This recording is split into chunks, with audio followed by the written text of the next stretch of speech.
निकिता एक गरीब परिवार की लड़की थी। गांव में 16-17 साल की उम्र होते शादी करने की जल्दी हो जाती है।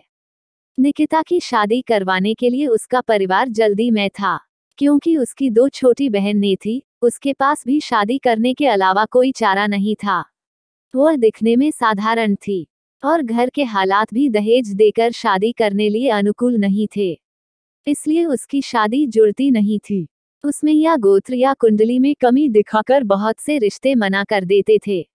अंत में एक रिश्ता आया और उस लड़के ने उसे पसंद कर लिया। लड़का सेना में सिपाही था। बुजुर्ग लोगों ने शादी करने पर नाराजगी जताई और कहने लगे कि लड़का अपनी पत्नी को समय नहीं दे पाया और कल शहीद हो गया तो। पिता ने बेटी से पूछा। निकिता ने अपने पिता की परेशानी देखकर शादी के लिए हामी भर दी और शादी हो गई। निकिता अपने ससुराल चली गई। फिर कुछ दिन बाद पति ड्यूटी पर चला गया।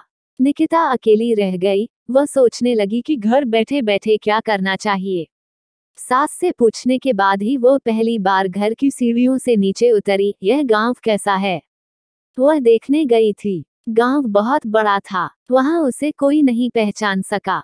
वो एक बड़ी दुकान के सामने चल रही थी, तभी एक दुकानदार ने आवाज लगाई और कहने लगा कि भाभी कोई सामान चाहिए क्या।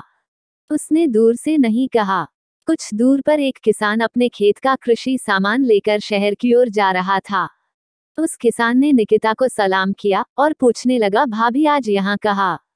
इस पर निकिता ने उससे कहा, आपको क्या करना है, मैं कहाँ भी जाओ। फिर किसान ने कहा, भाभी अगर आपको किसी भी चीज की जरूरत हो तो बस हमें बताना। धीरे धीरे निकिता आधा गांव घूम चुकी थी, लेकिन ऐसे किसी से कभी नहीं मिली जिसने उससे बात नहीं की है। निकिता का सवाल था, इतने बड़े गांव में हमने कभी घर नहीं छोड़ा और किसी को जानते भी नहीं है, और फिर भी लोग मेरे साथ इतने प्यार से पेश आ रहे हैं और मुझे इतना सम्मान दे रहे हैं।